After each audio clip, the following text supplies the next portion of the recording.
Okay, Eros and the Internet. Now, if a man wants to appreciate women and where they're coming from and what they need, then visiting dating websites will be a useful investigation.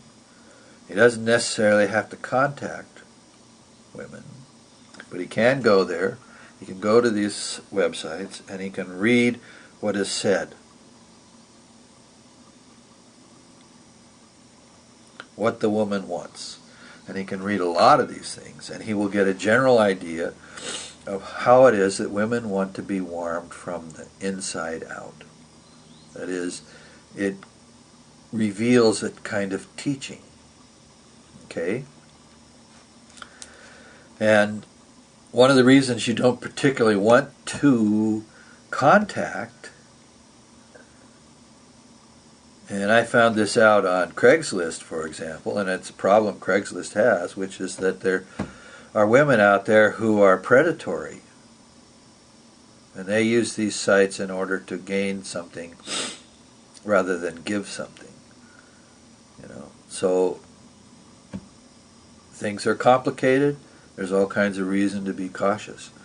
But if a man wants to learn about women, going to the internet and checking out the dating websites and reading the profiles and the things that women want will give him clues as to their nature.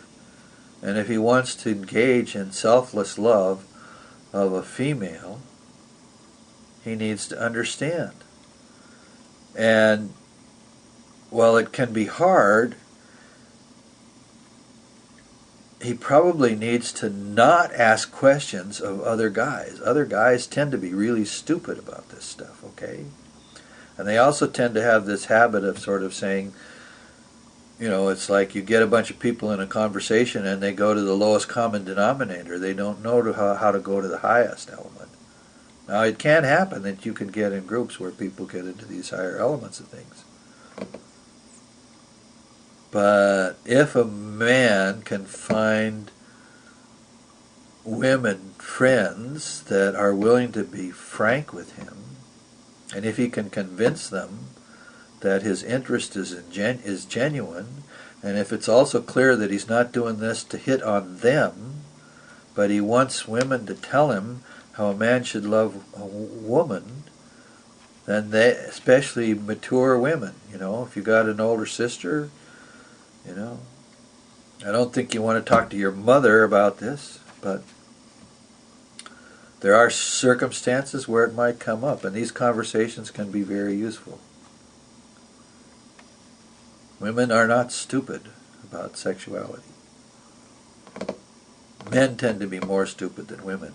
When we're young, we're all naturally stupid, just because we lack life experience. Okay. Now, women especially women who find it distasteful, need to go to porn websites. And maybe you need to do this with some girlfriends, You get together and you get ready to giggle and you get some wine and you sit there in the wine, drinking the wine, and you go to the porn website and you say, what is it about this that gets men going? Okay?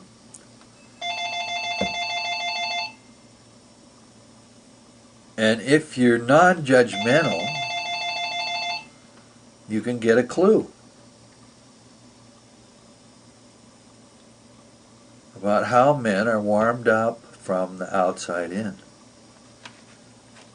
And also, this is very specific. There is a wide variety of things.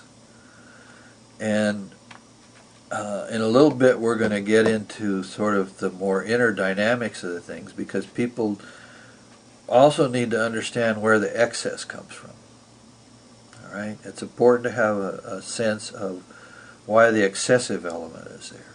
But it's also important from the standpoint of women to realize that men like to be provoked and they like to be intoxicated. And if they're in a relationship, they really want this to come from the woman, and they'll do things. They'll like buy lingerie, they'll buy sexy lingerie,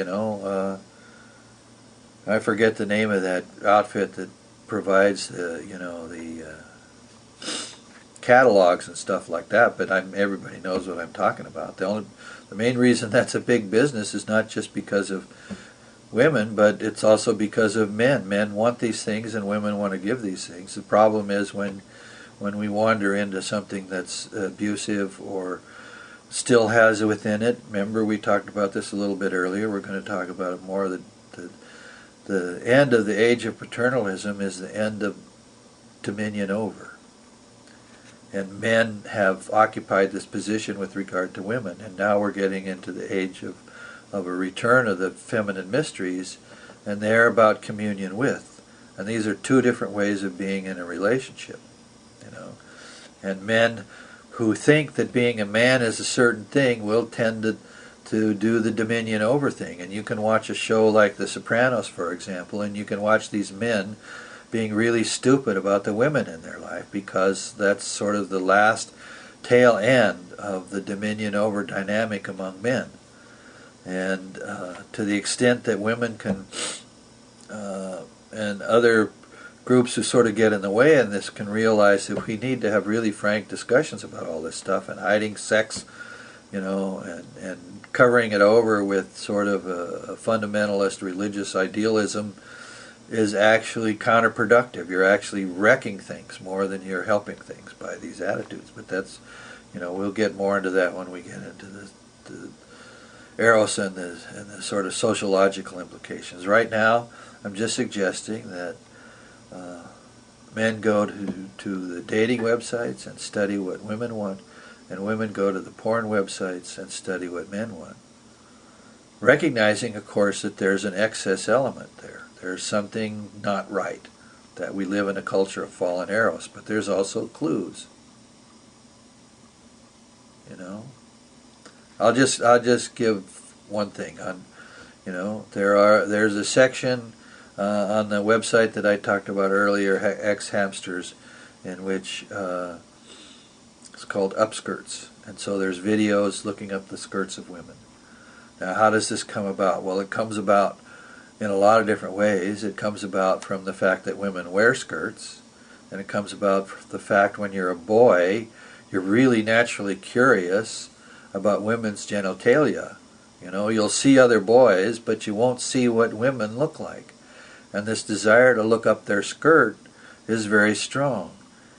And adult men are also simultaneously boys. You can find some teachings among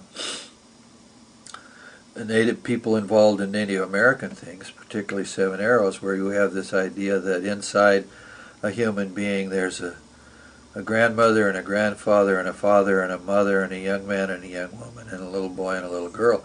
And those are inside everybody. They don't go away. It's a way of understanding human psychology. So the fact that a man has a little boy in him is not necessarily a bad thing. And if we understood Christianity better, we'd understand why Christ says, lest ye become again as little children. There's something about little children and their innocence that's real and alive and important. More later.